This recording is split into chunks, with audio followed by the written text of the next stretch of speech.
चलो बच्चों, तो आज मैथ्स का पहला चैप्टर शुरू करते हैं, रियल नंबर्स।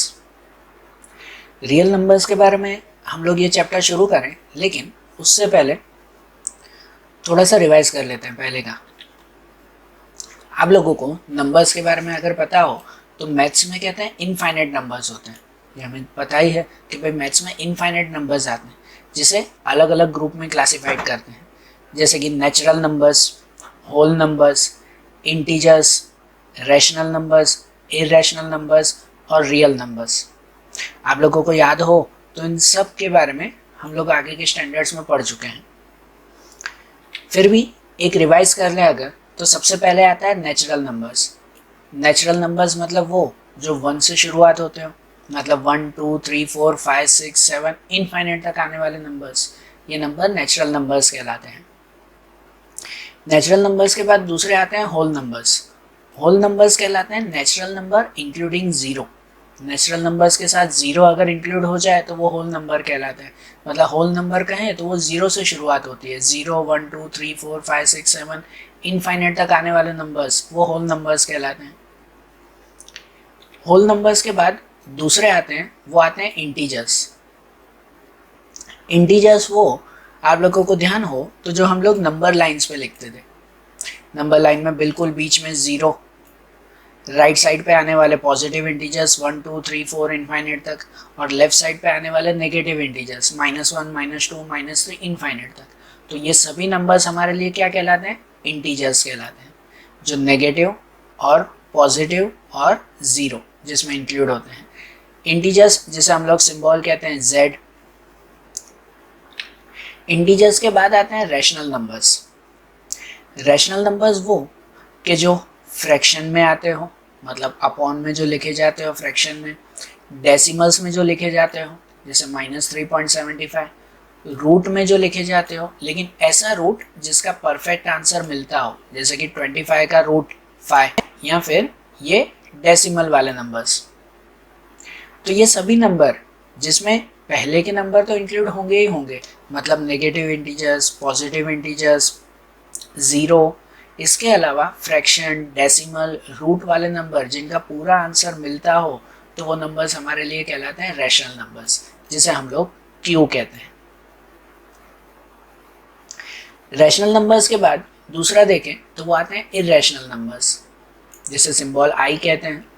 इरेशनल नंबर्स वही कहलाए जिसे फ्रैक्शन में लिख सकते हैं, रूट में लिख सकते हैं, डेसिमल्स में लिख सकते हैं, लेकिन जिनका कोई परफेक्ट आंसर ना हो। जैसे कि आप अगर 86 डिवाइड बाय 13 करोगे तो कोई परफेक्ट आंसर नहीं मिलेगा, या तो फिर अगर रूट 27 ढूंढने बैठो तो 27 का रूट वो परफेक्ट आंसर नहीं। Perfect answer means complete integer नहीं मिल सकता है।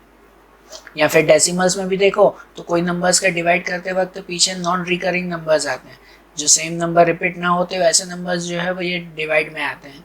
तो ये सभी नंबर जिसमें इंक्लूड होते हो तो वो कहलाते हैं हमारे लिए इरेशनल नंबर्स। और इरेशनल नंबर्स के बाद आते हैं हमारे चैप्टर का नाम रियल नंबर्स। रियल नंबर मतलब वो कि जिसके अंदर सब चीज़ें इंक्लूड हो जाती हो, जिसके अंदर सब कुछ इंक्लूड हो जाता हो, जिसमें नेचुरल नंबर भी आ गए, होल नंबर्स भी आ गए, इंटीजर्स भी आ गए, रैशनल और इरेशनल सभी नंबर्स जिसमें इंक्लूड हो जाते हो तो वो रियल नंबर्स कहलाते हैं।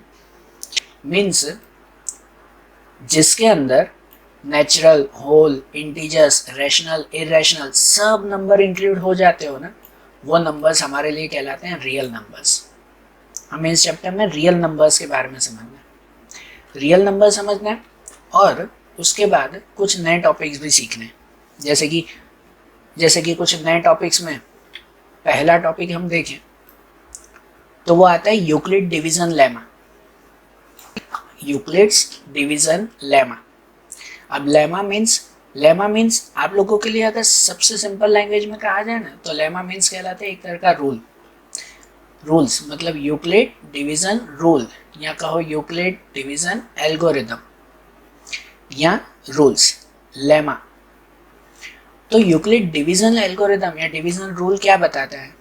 ये रूल अगर यूक्लिड का रूल अगर समझें तो यूक्लिड एक बहुत बड़े मैथमेटिशियन थे कि जिन्होंने जिन्होंने डिवीज़न का रूल बनाया था। उसके लिए पहले एक सिंपल सी वे बात समझ लें, जब आप डिवाइड करते हो, जैसे कि 16 डिवाइड बाय 3 अगर आप करते हो तो 16 डिवाइड 3, ऊपर 5, 3 5 जा 15, नीचे 1 बचेगा। तो जिसको आप डिवाइड करते हैं, जो 16, वो हमारे लिए कहलाता है डिविडेंड। 16 वो क्या कहलाया? डिविडेंड कहलाया। जिससे डिवाइड करना होता है ना 3, जैसे इसमें 3 जिससे डिवाइड करना होता है वो कहलाता है डिवाइजर, वो कहलाएगा डिवाइजर।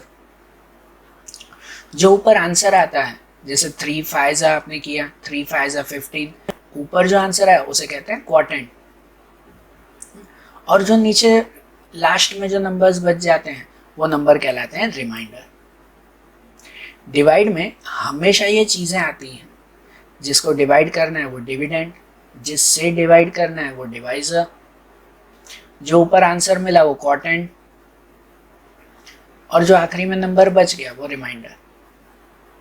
ठीक है, तो यूक्लिड का डिवीजन रूल इस पर से हमें बताता है कि सपोज अगर डिविडेंड को ए सपोज करें, डिविडेंड जिसको आप डिवाइड कर रहे हो, अगर डिविडेंड को ए सपोज करें, डिवाइजर को बी सपोज करें, जिससे आप डिवाइड करोगे उसे अगर बी सपोज करें, क्वार्टेंट को क्यू सपोज करें, ठीक है, जो ऊपर आंसर मिले, और रिमाइंडर को आर सपोज करें, जो नीचे लास्ट में नंबर बच जाए।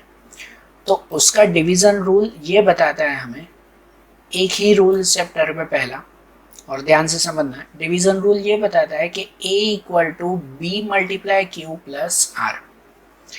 यूक्लिड का डिवीजन रूल बताता है a equal to b multiply q plus r. इसका मतलब कि डिविडेंड अगर फाइंड करना हो कभी, a मीन्स डिविडेंड, तो डिविडेंड अगर आपको कभी फाइंड करना हो तो डिविडेंड वो फाइंड किया जा सकता है b multiply q means divisor और क्वार्टेंट, इन दोनों का मल्टीप्लाई, डिवाइजर और क्वार्टेंट का मल्टीप्लाई, इन दोनों का मल्टीप्लाई, एंड प्लस आर, और रिमाइंडर को किया जाए प्लस, तो आपको हमेशा डिविडेंड मिलेगा।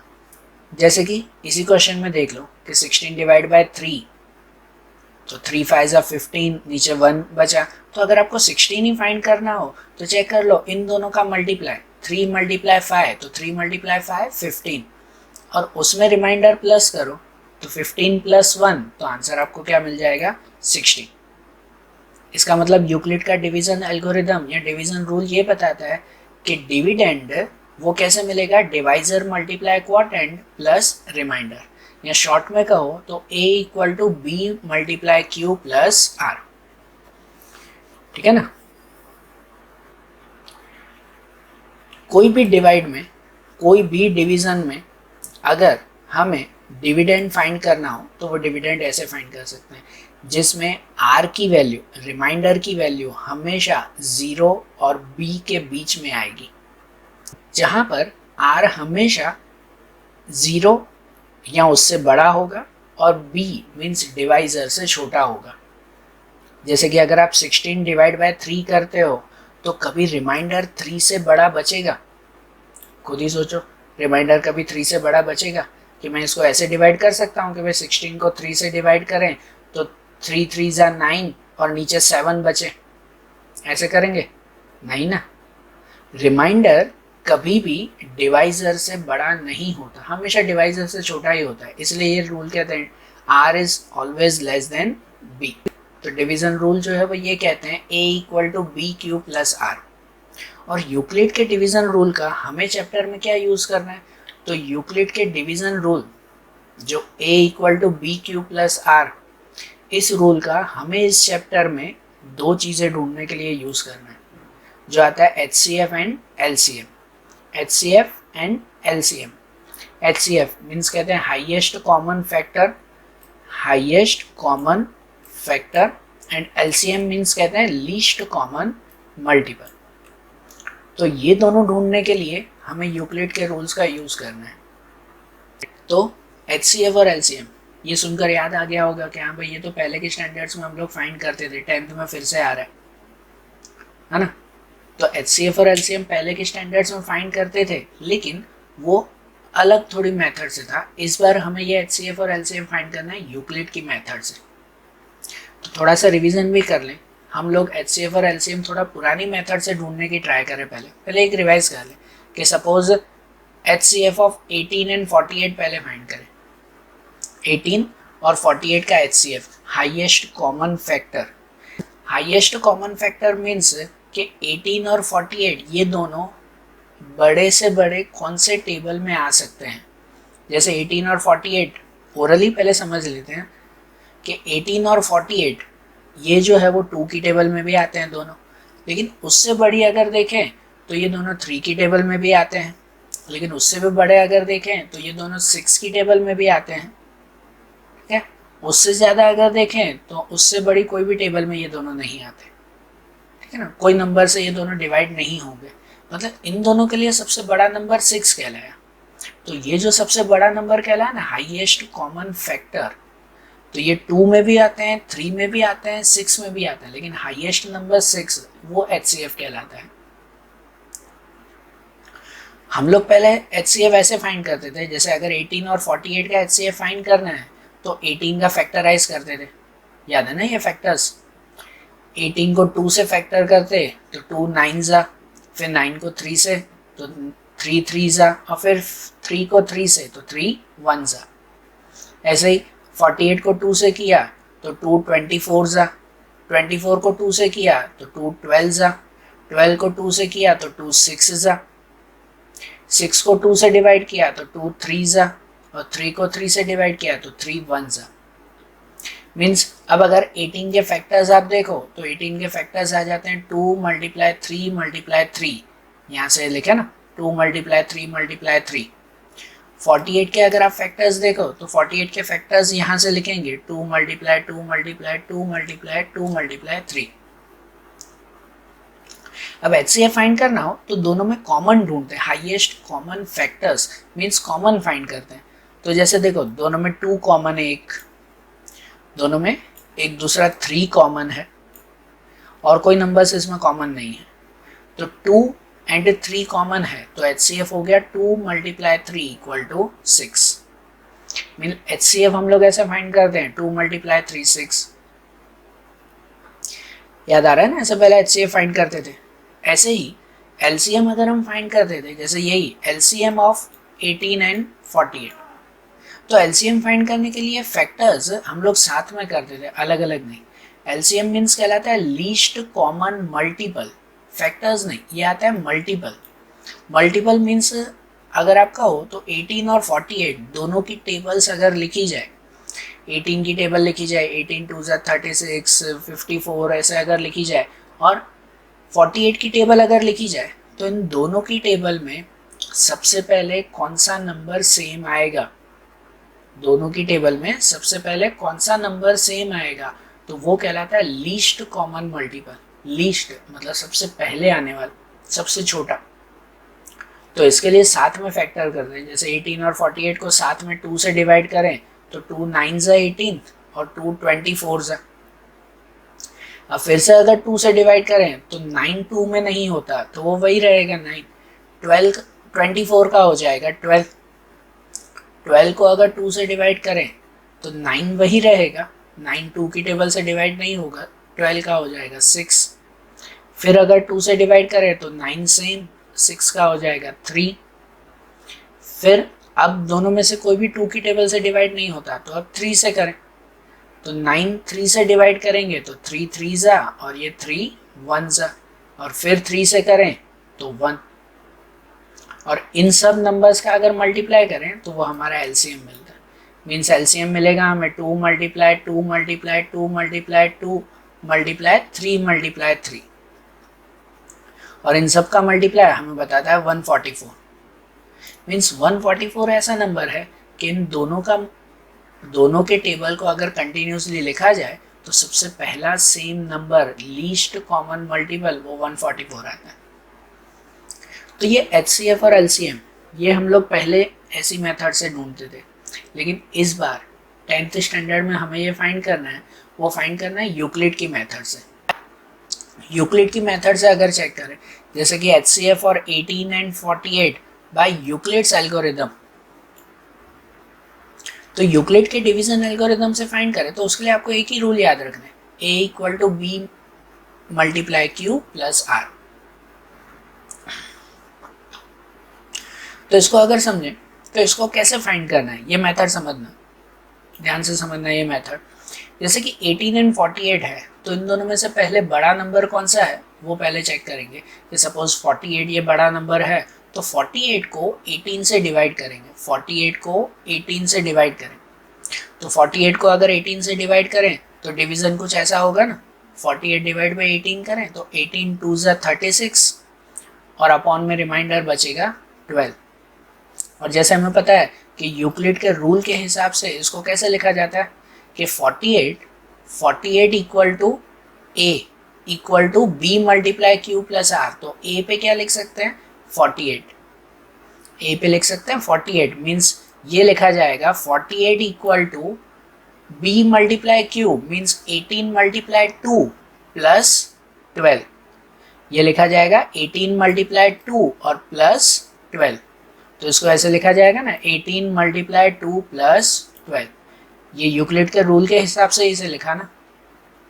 फिर से सबसे पहले ऐसे ही करते हैं कि जो सबसे बड़ा नंबर है 48 उसको 18 से डिवाइड करेंगे। 48 डिवाइड बाई 18 किया तो 18 2 ज़ा 36, नीचे 12 बचा, जिसको ये लिखा जाएगा कि 48 equal to 18 multiply 2 plus 12। 48 equal to 18 multiply 2 plus 12। अब नेक्स्ट स्टेप में क्या करना है, तो ये जो 18 है वो 18 को अब आगे ले आएंगे। जिसे पहले हमने डिवाइज़र बनाया था कि जिससे डिवाइड किया था, अब उसे आगे ले आएंगे नेक्स्ट स्टेप में। 18 अब यहाँ पर, और अब 18 का डिवाइड करेंगे पहले के रिमाइंडर से, पहले के रिमाइंडर से उसे डिवाइड करेंगे मीन्स 12 से। तो अब नेक्स्ट एक डिवाइड करें फिर से कि अब 18 डिवाइड बाई 12 करें, ठीक है ना। पहले 48 को 18 से डिवाइड किया, अब जो ये 18 डिवाइजर आया उस 18 को अब आगे ले आए, तो 18 को अब 12 से डिवाइड करेंगे। तो 12 से अगर इसे डिवाइड करें तो ये डिवाइड में आएगा 18 डिवाइड बाई 12, तो 12 1 ज़ा 12 अपॉन में रिमाइंडर बचेगा 6, जिसे लिखा जाएगा 18 इक्वल टू 12 मल्टीप्लाई 1 प्लस 6। जो ये लिखा जाएगा ना 12 मल्टीप्लाई 1 प्लस 6, ठीक है।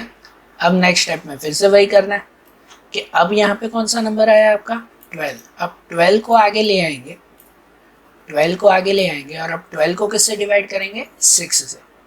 ऐसे हर नंबर में हर स्टेप में यूक्लिड का यही एल्गोरिदम यूज़ करना है, यूक्लिड का यही एल्गोरिदम यूज़ करना है हमें।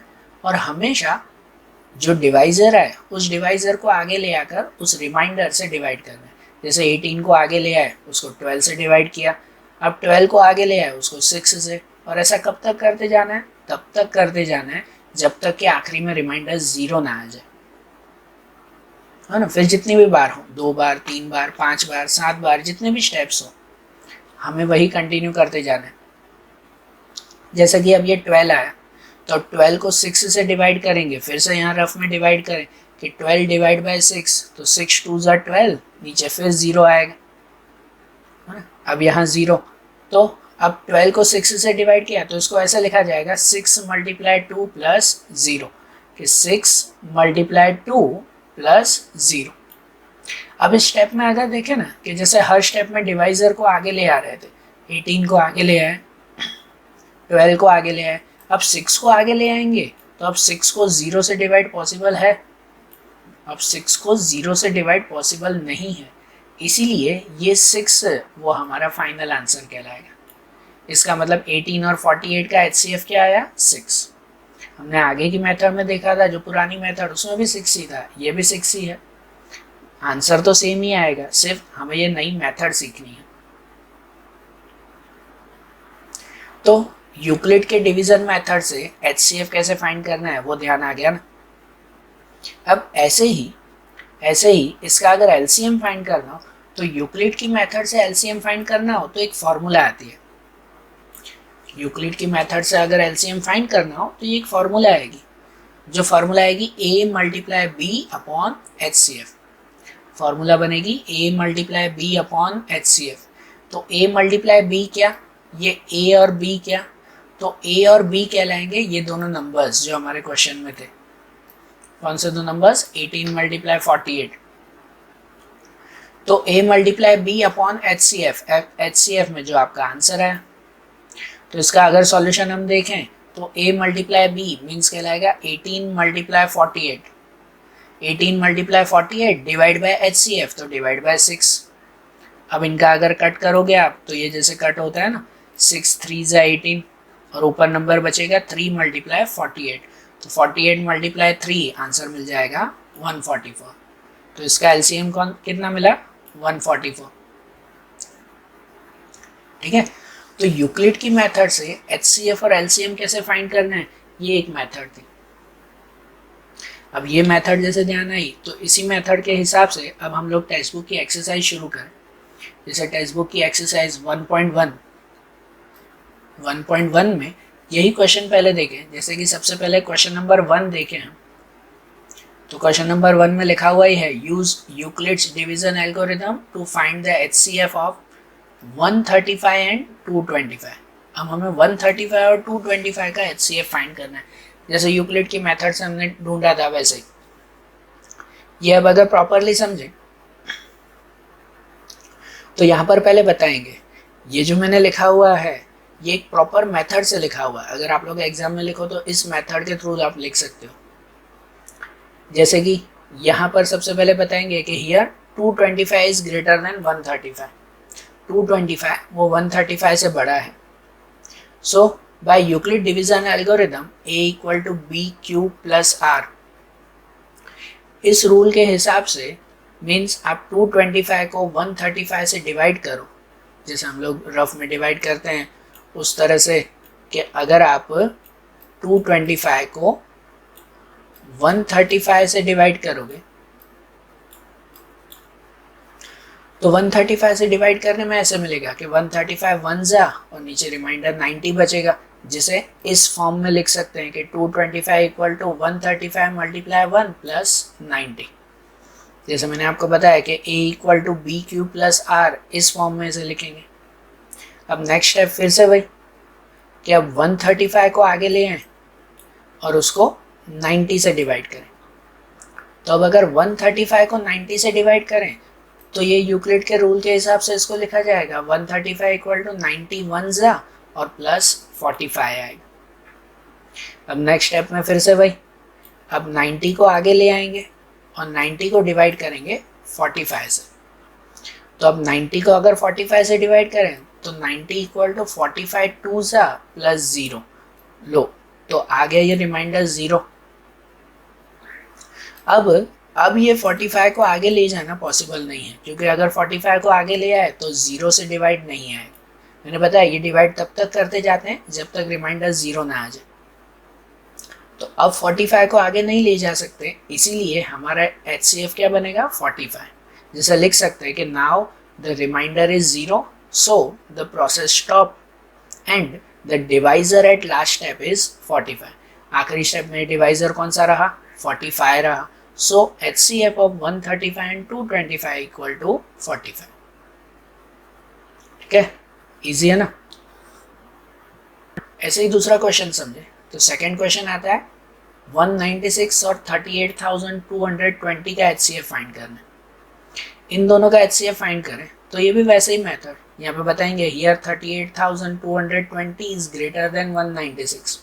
सो by Euclid's algorithm A equal to BQ plus R means अगर 38,220 को 196 से डिवाइड करें तो ऐसे होगा कि 38,220 को 196 से डिवाइड करने पर 196 मल्टीप्लाई 195 एंड प्लस 0, सॉरी ये मेरी मिस्टेक, प्लस 0 मीन्स यहाँ पर पहले ही स्टेप में 196 मल्टीप्लाई 195 प्लस 0 आ गया, रिमाइंडर पहले ही स्टेप में आ गया। मीन्स अब इस 196 को ही आगे ले जाने पर उसको 0 से डिवाइड नहीं होगा। तो यहाँ पर पहले ही स्टेप में हमें हमारा HCF मिल गया, ठीक है ना। Now the remainder is 0, so the process stops and the divisor at last step is 196। यहाँ इसी स्टेप में डिवाइजर हमारा कौन सा रहा, 196। मीन्स 196 और 38,220 का HCF क्या मिला हमें, तो HCF यही मिला 196। ओके, ऐसे ही क्वेश्चन 3 समझे, तो क्वेश्चन 3 है 867 एंड 255, इसका HCF फाइंड करें। तो इनमें भी 867 इज ग्रेटर देन 255, तो इसे भी Euclid algorithm A equal to B Q plus R के हिसाब से लिखें तो 867 को 255 से अगर डिवाइड करें तो 255 3 जा 867 इक्वल टू 255 3 जा और प्लस रिमाइंडर आएगा 102। अब वही स्टेप कि 255 को आगे ले आए, तो 255 को अब 102 से डिवाइड करें, तो 255 को अगर 102 से 102 से डिवाइड करें तो 102 जा प्लस 51 रिमाइंडर आएगा। उसी तरह से फिर से अब 102 को आगे ले जाकर उसको 51 से डिवाइड करें, तो अब आंसर होगा कि 102 उसको 51 से डिवाइड करें तो 102 इक्वल टू 51 मल्टीप्लाई 2 प्लस 0, तो हमारा रिमाइंडर आ गया 0।